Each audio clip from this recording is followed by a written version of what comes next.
Alléluia. Vous êtes des femmes. Et cette convention, c'est une convention où Dieu parlera à quelqu'un. Amen. Peut-être tu ne connais pas pourquoi tu es femme, mais Dieu te dira pourquoi tu es femme. Alléluia. Est-ce qu'on peut s'asseoir dans la présence de Dieu?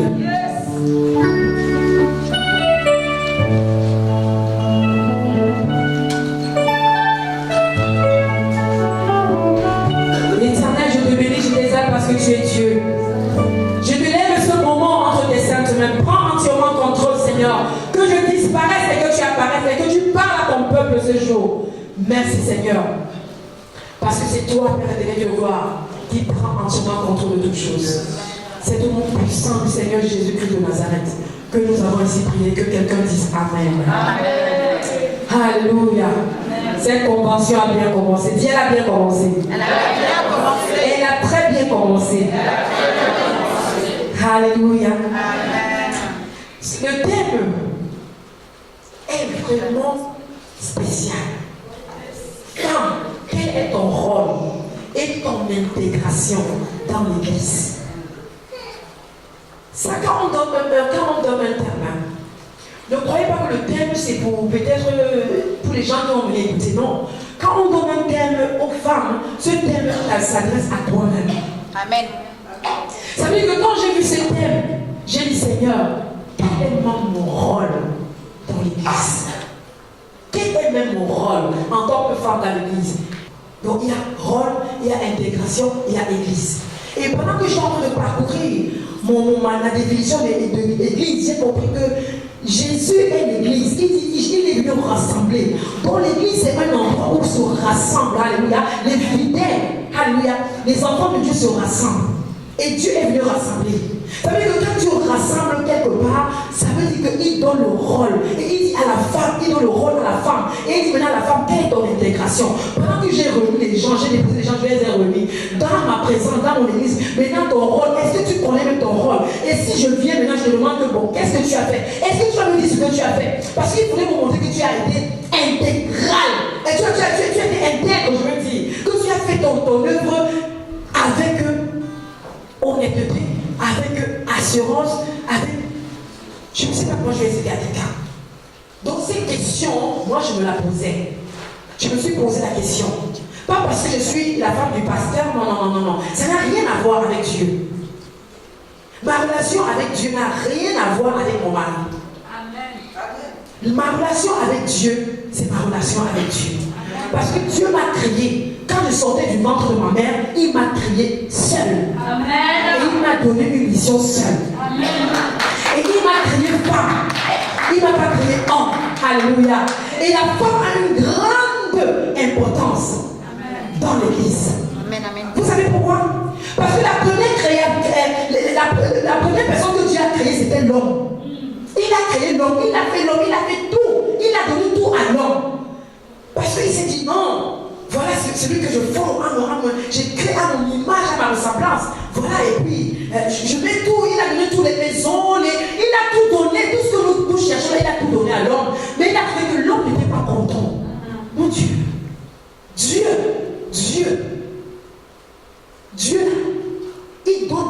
il donne tout, mais l'homme n'est pas content. Donc ça veut dire que Dieu, lui-même, ne pouvait pas faire quelque chose. Dieu lui-même n'a pas pu faire quelque chose pour rendre l'homme heureux. Amen. Dieu lui-même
sois. Amen.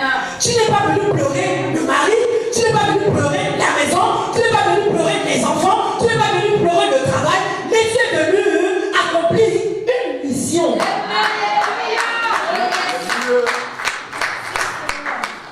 Le rôle de la femme. Tu es venu accomplir une mission. Mais alors, il créa Ève. Ève maintenant est venue accomplir la mission.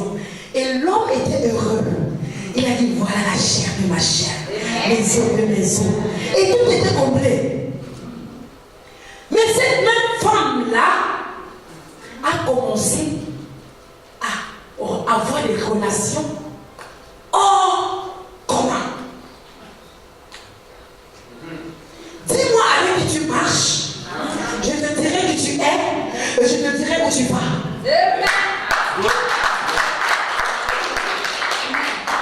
Moi j'ai compris. Papa, je n'ai pas d'amis. Depuis que j'ai compris que je suis une missionnaire, je n'ai pas d'amis. Amen. Parce que Dieu m'a donné un rôle. Je ne sais pas si tu es mon aide. Parce que je suis l'aide de quelqu'un. Yes. Et Ève a eu une mauvaise compagnie. Elle a fait entrer une mauvaise compagnie. Alléluia. Le serpent est entré dans le jardin où il y avait la paix, où il y avait la joie, où il y avait l'amour. Le serpent est entré. La mauvaise compagnie est entrée. Et la dame a ouvert la porte. Vous savez pourquoi? Qu'est-ce qu'il a fait? Elle a commencé à avoir la convoitise. C'est pourquoi on trouve toujours dans les églises les femmes qui sont toujours en train de demander. Elles sont toujours en train de demander. Est-ce qu'une femme peut penser que quelle est ma mission même dans l'église? Au lieu de venir toujours devant, j'ai besoin d'un mari, j'ai besoin d'un enfant, j'ai besoin. Est-ce que c'est à ça que Dieu t'a appelé? Tu es bête. Alors cette femme a commencé à convoiter. Mauvaise compagnie. Tu vas encore dans cette église-là. Où je suis partie là, par 2 minutes, j'ai eu mon mari. 2 minutes, j'ai eu mes documents. Voilà, j'ai eu ça. Vanité des vanités. Tout est vanité. Ce n'est pas ça que je suis appelée. Amen. Alors voilà le Satan qui entre, le serpent. Il dit, comment tu vois? C'est pourquoi on a dit de ne pas manger ce fruit. C'est parce que tu vas connaître les bonnes choses. Voilà la femme qui commence à convoiter. Mais pourquoi ne pas? Elle commence à... Tout ce qui est beau, elle commence à convoiter. Voilà ma camarade qui s'est mariée hier, pourquoi pas moi? Ma camarade qui a une belle voiture, pourquoi pas moi? Elle a commencé à convoiter. Je vais mettre la place de telle personne. Je vais mettre... Sa place n'est pas ma place. Son temps n'est pas mon temps. Chaque chose a son temps. La femme a commencé à convoiter. Elle a commencé à convoiter. Elle a commencé à convoiter. Et Dieu, vous savez quand vous convoitez? Vous savez quand vous convoitez? Je vais vous dire quelque chose, toutes les femmes. Quand tu as une amie qui te dit la vérité, tu t'éloignes d'elle. Mais on aime les amis qui nous apprécient. On est les amis qui nous disent qu'on a raison. On est les amis qui sont toujours en train de nous percer. Alléluia. J'aime pas regarder l'ami là. J'ai une amie qui me dit que tu es sur la mauvaise voie. Mets-toi ici. Parce que ce que je suis en train de faire ne glorifie pas l'Éternel. C'est ça. Elle a commencé à convoiter. Et voilà. Le mal est entré. Quand vous savez quand une personne est mal, vous savez quand une personne est habitée par un esprit mauvais, le changement, le comportement change. Elle a tout perdu. L'amour n'était plus en elle. C'est comme ça que quand tu perds tout, quand le diable entre, quand le démon commence à t'habiter, tu ne vois plus ta camarade d'un bon œil. Tu es toujours en train de critiquer. Tu es toujours en train de te plaindre. Tu es toujours en train de voir le mauvais partout. Tu es toujours en train... Toujours. Ouais. C'est comme ça que quand tu constates que ça commence à t'habiter, tu Et le mal a commencé à habiter Ève. Le mal a commencé à habiter Ève. Le mal a commencé à habiter Ève. Tout ce qu'elle faisait, c'était négatif. Tout ce qu'elle faisait, c'était négatif. Mais elle croyait qu'elle faisait du bien. C'est pourquoi elle a dit à son mari que tu es comment? Mange aussi. Et c'est comme ça que parfois, quand nous sommes dans l'erreur, nous allons flatter nos frères, nos soeurs, et puis elles sont aussi dans l'erreur sans savoir qu'elles sont dans l'erreur. Mon rôle dans l'église, mon intégration dans l'église, c'est Dieu qui doit me couronner. Amen. J'attends ma couronne de l'Éternel. C'est pourquoi quand une femme est dans l'église, travaille avec tout ton cœur, travaille avec toute ton âme et poursuis la paix, poursuis l'amour. Parce que sans ça, tu ne seras pas agréable devant Dieu. Amen. Et puis pendant ce temps maintenant qu'on a parlé, j'ai compris que non, il y a un problème. Il y a un problème, c'est pourquoi parfois on vient à l'église, on dit, ah, quand tu viens à l'église, tu étais dans les problèmes, tu étais dans le mal, tu étais dans la souffrance. À cause de ce mal, à cause de cette envie, à cause du fait que tu ne connais même pas ton rôle, tout ce que tu veux guérir, tout ce que tu veux excéder, tout ce que tu veux avoir une belle voiture, c'est pourquoi tu es attiré, tu n'es pas venu à Christ parce que tu voulais le servir, parce que tu voulais le rencontrer. Mais je vais vous dire quelque chose. Il y a une femme qui a pu le rencontrer. Hey! Parce qu'elle avait compris que le mal était trop. Donc en fait, le mal avait envahi. La haine, c'était elle. La jalousie, c'était elle. L'envie, c'était elle. À la fin, vous savez, quand vous êtes jalouse, vous êtes, en fait, je vous dis, c'est une maladie. Je n'aimerais même pas que quelqu'un soit jaloux. Parce que moi j'ai été jalouse. Alléluia. Pas pour l'homme, mais pour ma camarade. J'avais une amie, on a grandi ensemble, on faisait tout ensemble. Alors quand mon amie a eu un fiancé, vous savez, à l'époque dans notre famille, là, on a donné ta famille cherche un mari pour toi. Et on avait cherché un mari pour ma camarade. Et elle avait un mari. Et au début, elle ne voulait pas le mari. Elle dit non, il faut ton mari. C'est très important, c'est très important. Alors ma copine, elle a eu son mari. Et on a fait les préparatifs. Moi, j'étais dans les préparatifs à fond. J'étais à fond. Mais je vous dis, la jalousie est naturelle. Mais pour chasser cette jalousie, il faut que l'Esprit de Dieu habite en toi. Quand l'Esprit de Dieu n'est pas en toi, ne dis pas que je ne suis pas jaloux, je ne serai pas. Mais si tu laisses le négatif envahir ta pensée, la jalousie va t'envahir. Et la jalousie peut te tuer. Je vous assure, ça peut te tuer. Et c'est comme ça qu'après que cette fille, le jour de son mariage, le jour de la soirée, j'étais assise à mon coin. J'ai commencé, je vous dis, j'ai expérimenté ça. J'avais tout fait pour mon camarade, j'étais vraiment enthousiaste. Mais alors, au moment de, vous savez, la cérémonie, le tour d'honneur et tout ça, j'ai vu ma camarade, mais waouh, mais savez qu'elle que j'étais, je serais pas avec elle, mais regarde. Mais en fait, elle est en train de se marier. Moi alors, la jalousie m'a envahi. J'ai commencé à être jalouse. Ma jalousie m'a envahi. J'étais mal dans ma peau. J'ai commencé à être mal dans ma peau. Au point où, je vous dis, j'ai marché, j'ai quitté la soirée à 2h du matin, vous savez, en Afrique. J'ai marché, je suis arrivé chez moi sans avoir peur. J'avais pas peur que les bandits m'arrêtent. Vous savez, la jalousie m'avait envahi. Je dis, pourquoi pas moi? Pourquoi pas moi? Mais gloire soit rendue à Dieu que j'avais une soeur qui me prêchait l'évangile. Elle m'a prêché l'évangile. J'ai compris que non, c'était mon ami, il ne faudrait pas que je fasse ça. J'ai appelé mon ami une fois, je lui ai dit, je t'invite à ton mari à la maison. J'ai fait un bon buffet, ils ont mangé et j'ai fait la paix avec moi-même. Et j'ai dit, je n'aimerais pas qu'une personne expérimente ce que j'ai expérimenté ce soir. Alléluia. C'est un truc très mauvais, ça peut amener même à tuer quelqu'un. Amen. Vous savez, Caïn a tué Abel à cause de la jalousie. Donc cette femme a commencé à envier. Elle ne connaissait plus son rôle. Elle ne connaissait pas que son rôle c'était venu aider. Alors, elle était envieuse. Ce n'est pas pour ça que Dieu a tout ça, c'est Dieu qui a déposé. Donc il t'a mis seulement en fait que tu rendes cet homme heureux. Mais elle n'avait pas compris.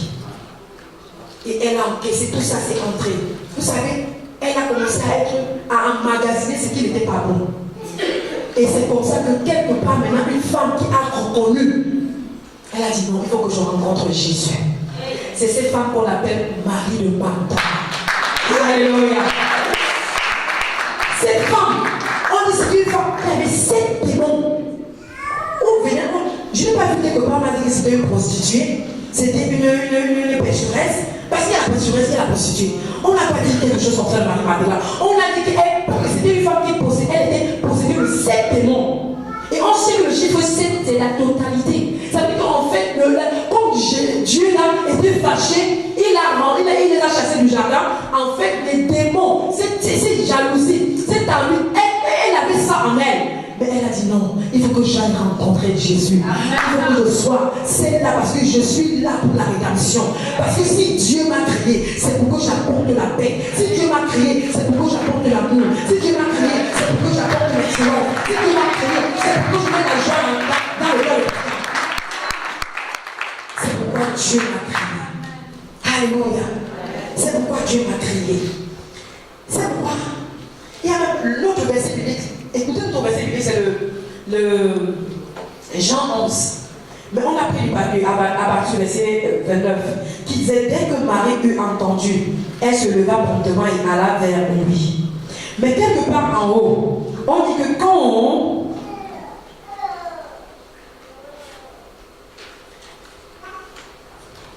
Marthe.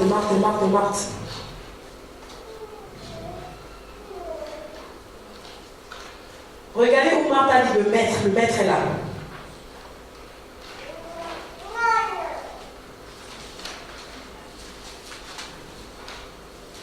Jean 11, si quelqu'un a vu où, voilà, exactement. Le verset 28.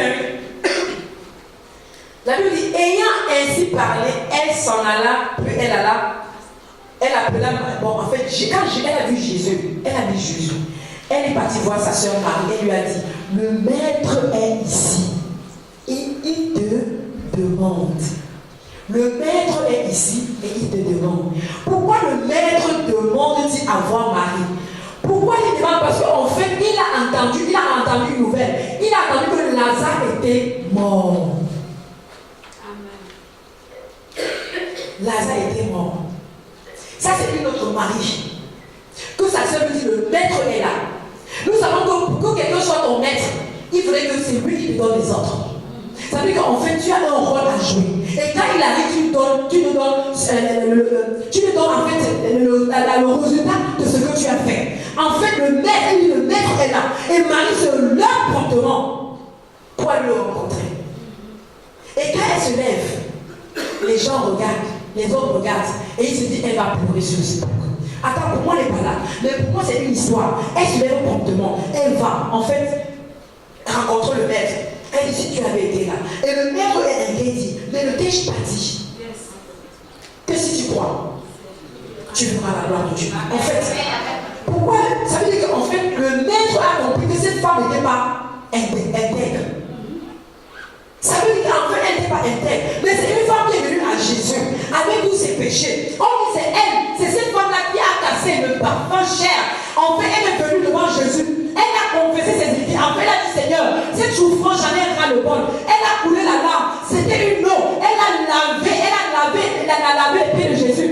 C'est pour dire que, Seigneur, je m'humilie. Je me mets maintenant à ton service. J'ai compris que je dois être à ton service. Je viens être à ton service. Et maintenant, elle a oint Jésus. Elle a oint Jésus avec ses cheveux. Et le parfum, elle avait pour dire que non, je vais apporter un résultat positif.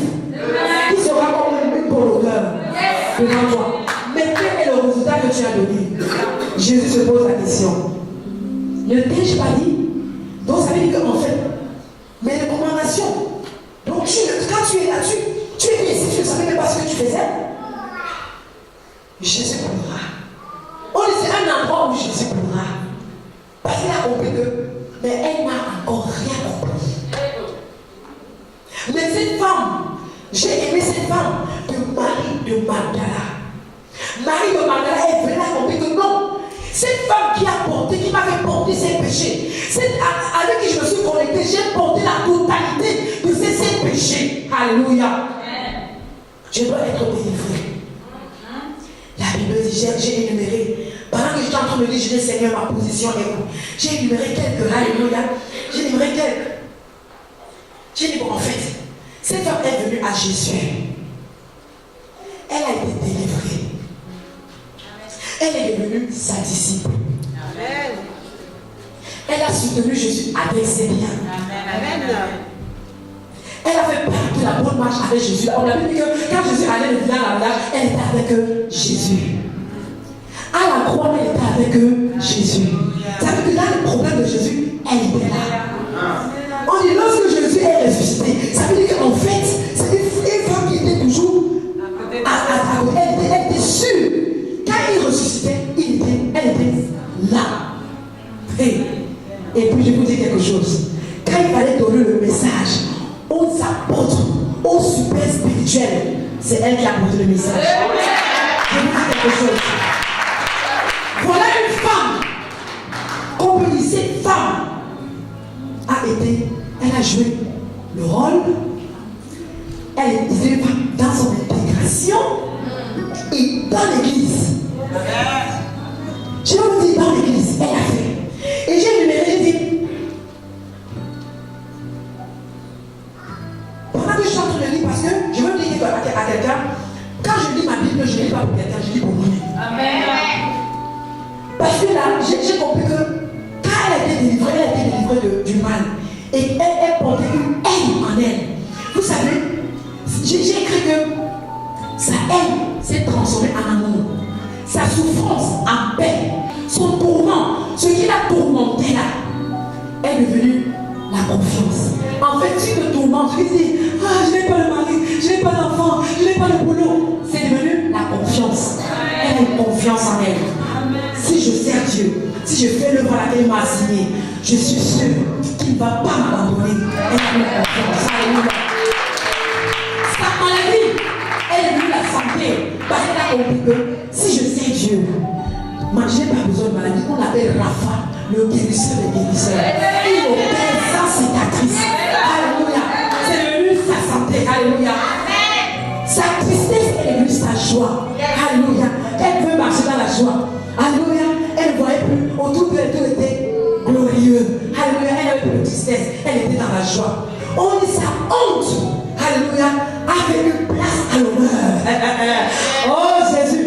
La honte de cette femme avait une place à l'honneur. Ce n'est pas toi qui dois te lever. Je lui-même t'élève. Quand tu travailles pour Dieu, ne fais pas trop de bruit. Quand tu travailles pour Dieu, ne fais pas trop de bruit. Parce que tu ne travailles pas pour nous, tu travailles pour Dieu. Car l'église, c'est l'église de Dieu.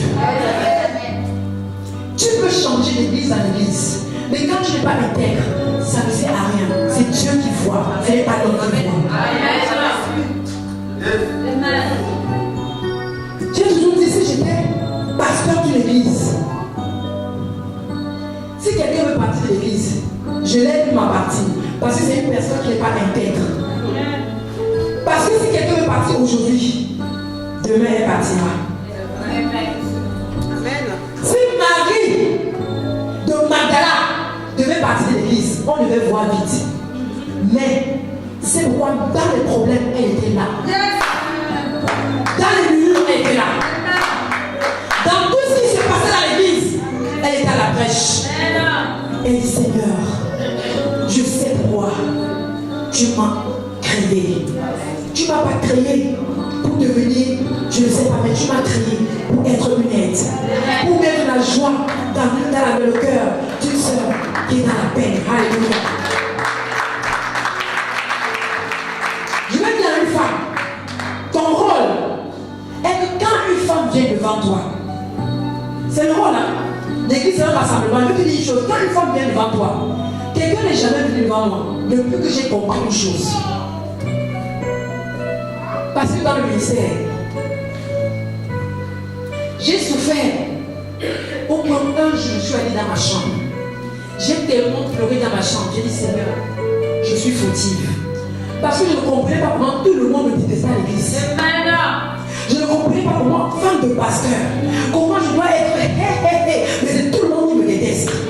Au point de monter même mon épaule contre moi.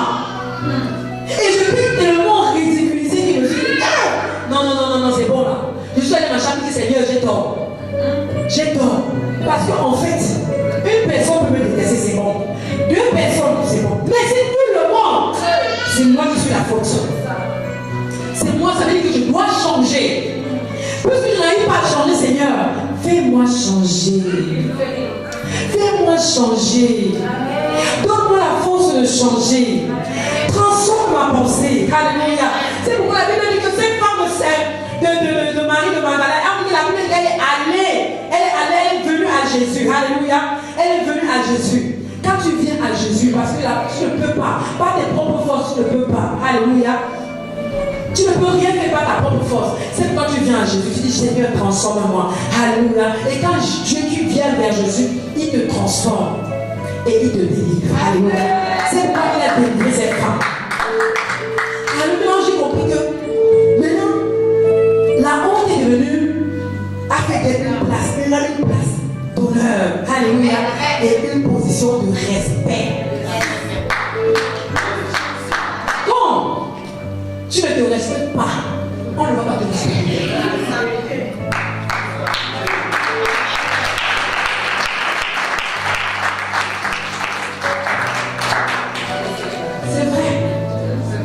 C'est vrai. On peut faire des choses. Mais en fait, si tu ne te respectes pas, on ne te respectera pas. Seigneur a donné une position de respect. Et puis elle est devenue maintenant disciple de Dieu. Alléluia. Elle était assise. On a vu qu'elle est disciple parce qu'elle s'est assise au pied du Seigneur. Elle écoutait la parole. C'est la parole de Dieu qu'elle écoutait. Ce n'est pas la parole des autres. Elle écoutait la parole de Dieu. La parole de Dieu qu'elle écoutait. Si tu écoutes mes paroles et si tu les mets en pratique, voilà ce que je ferai. Elle écoutait la parole de Dieu. Et la Bible dit que, et quand il fallait marcher pour aller évangéliser, elle suivait Jésus. Elle allait avec Jésus évangéliser. Elle apportait la bonne nouvelle au peuple de Dieu. C'est comme ça qu'elle a été disciple. Parce qu'aujourd'hui, il y a des gens qui n'ont pas de repère, qui n'ont pas de repère spirituel. Tellement tu as une type de spirituel, tu ne connais pas où te positionner. Quelle est l'onction que tu portes? L'onction de quel pasteur tu portes? L'onction de quel père tu portes? Hein? Élie et Élisée. Élie portait l'onction d'Élisée et on a multiplié. Amen. Parce que tu as ton onction et l'onction de ton père dessus. Amen. Tu es toujours en train de te décourager. Je vais partir de l'église. Mais voilà, personne ne t'a arrêté parce que tu ne connais pas ce que tu es en train de faire dans l'église de Dieu. Tu ne connais pas. Si tu connaissais, rien ne pouvait te bouger. Parce que les persécutions, la Bible, Jésus lui-même, qui était Dieu 100%, a été persécuté. Le bois vert. Hein? Les gens lui ont insulté Belzébuth. On a dit qu'il était sorcier. Sur la croix, il a demandé le l'eau à boire. On lui a donné du vinaigre. Mais il n'a pas empêché. Il dit Seigneur, pardonne-leur. Car ils ne savent pas ce qu'ils font.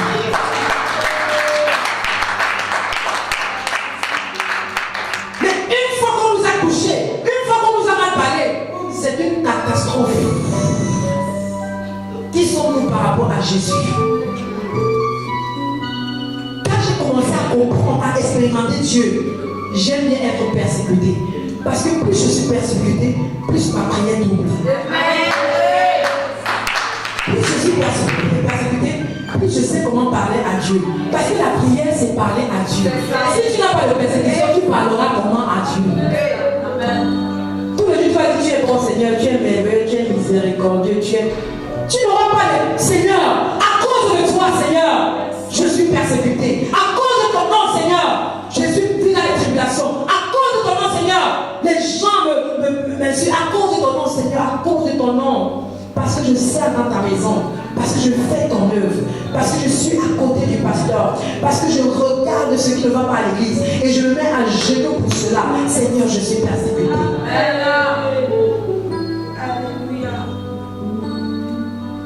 On dit qu'elle est devenue partenaire de Jésus. Partenaire dans le ministère. ministère. Pourquoi on dit qu'elle n'était pas paternelle? Parce qu'elle était parmi ces femmes-là, alléluia, qui apportaient le bien aux disciples de Dieu, à Jésus. Et elle servait Dieu avec leur bien.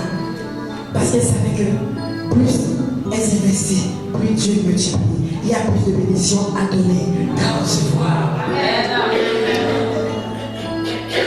Cette femme de Marie de Magdala, j'ai compris que c'était une femme qui avait un rôle dans la maison de l'Éternel.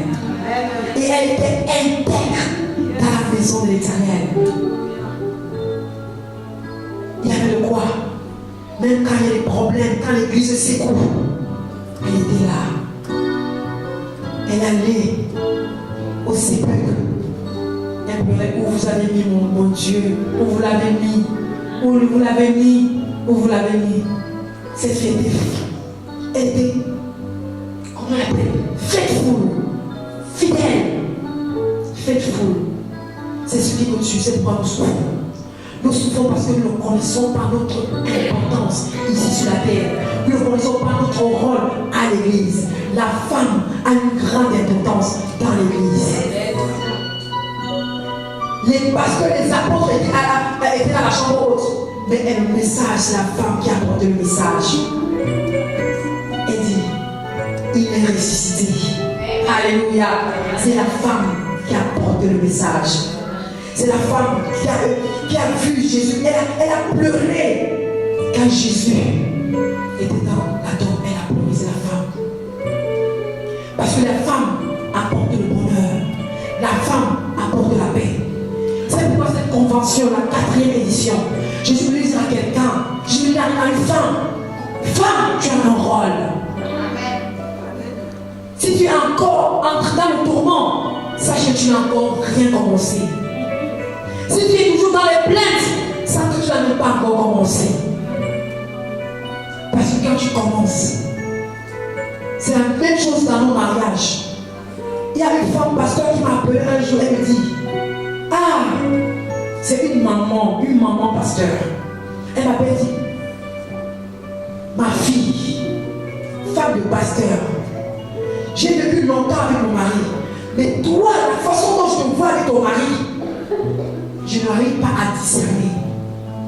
Tu n'as jamais eu des problèmes avec ton mari? J'ai dit, il y a des problèmes partout. Mais je connais une chose. Ce n'est pas un criant. Ce n'est pas me lamentant. Mais parce que je suis une aide.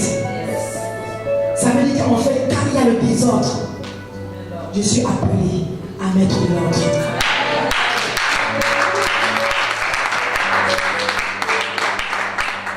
C'est la même chose. Si nous avons compris le système de l'église, nous allons comprendre le système de la maison. Amen. C'est pourquoi c'est la femme qui donne la vie. Parce que Dieu sait que la femme comprend. La femme a un cœur. Elle a la sensation de pitié. Alléluia. La femme a pitié. Elle a la compassion. C'est pourquoi ton rôle dans l'église, c'est de chercher à mettre la paix. Quand deux personnes sont dans les difficultés, tu mets la paix. Amen. Ne supporte pas tel, ne supporte pas l'autre. Demande à Dieu, Seigneur, donne-moi la sagesse de pouvoir mettre ces deux en accord. Donne-moi la sagesse de pouvoir mettre ces deux en accord. Quand c'est difficile, va devant l'Éternel. C'est pour les personnes qui ont cru. On les connaît facilement. Une personne qui a cru, le pardon est facile. Mais le vrai pardon, le pardon repentant. Il y a des gens qui demandent pardon, mais ce n'est pas, c'est faux. Mais il y a des gens, quand la personne a cru, tu regardes, tu sens que cette personne est en train de demander pardon. Cette femme qui avait péché, elle est venue s'agenouiller, elle pleurait. Vous avez vu cette femme, la femme, la prostituée, je parle dans la luthérienne là, quand elle est venue, quand on voulait lancer les pierres, son comportement en fait, Jésus était là, elle ne criait pas. En fait, est-ce que quand on commet la lutte, on est seul? Non, c'est avec un homme. Mais il y avait un homme. Où il est passé l'homme là? comme nous si, même moi-même, Renata. Je n'étais pas seule. On m'a crié, je n'étais pas seule. Mais on dit, cette femme n'a rien dit.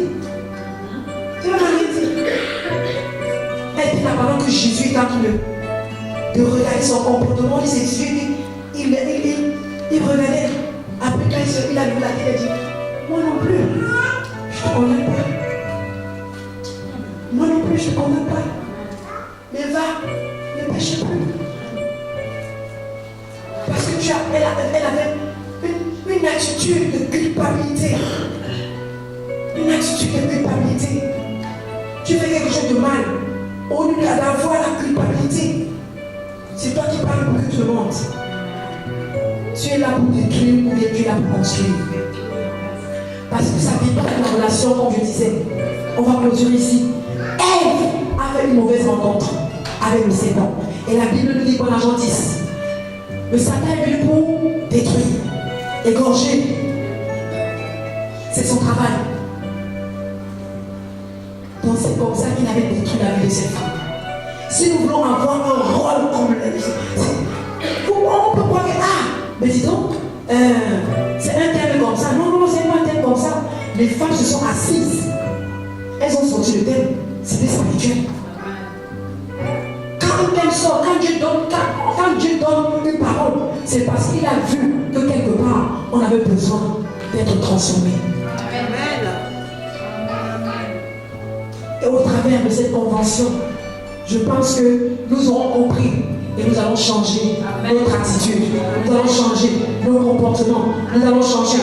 Parce que ça, quand tu vas te ressentir, tu vas ressentir la jalousie en toi. Dis-toi que, je possède encore un démon. Tu sens la haine en toi. Dis, le démon m'habite encore. Et c'est là tu sauras que tu es sur le bon chemin. Je vous dis, je parle à quelqu'un. La vie en Christ n'est pas du bonbon chocolat. Ce n'est pas du bonbon chocolat. Quand tu fais la chose de Dieu, fais en silence. La Bible dit que la femme qui était courbée dans la maison depuis 18 ans, le temple, 18 ans, Dieu est venu, Jésus est venu, il l'a relevé. Vous savez, quand vous regardez cette histoire, c'est une histoire terrible. Parce que c'était au temps des Juifs, ce n'est pas le temps de qui s'approcha. La Bible dit qu'il appela cette femme. La Bible dit qu'il appela.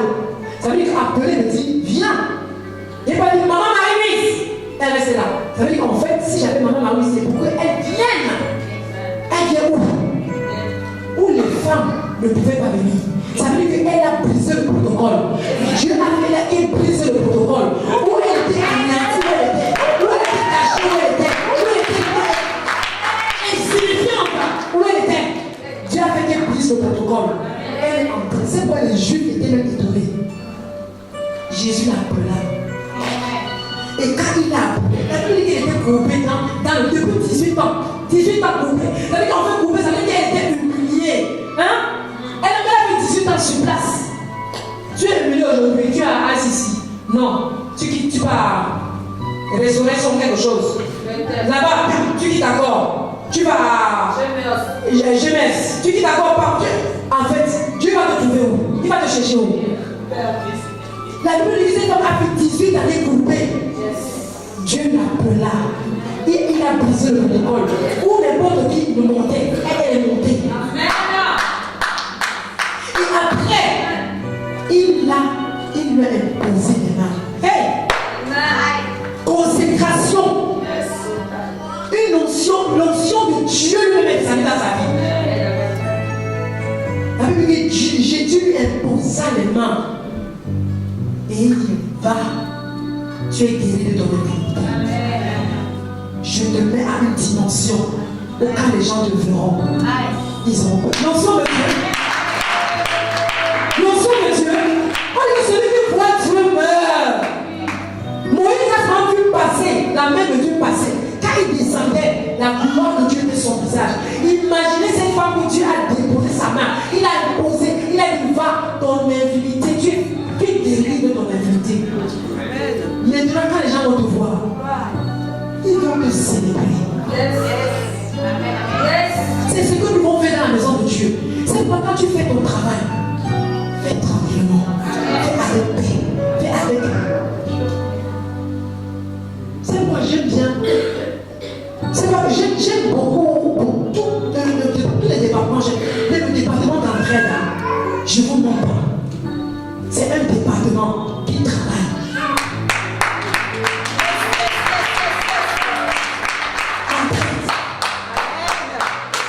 Vous voyez même ce qui se passe.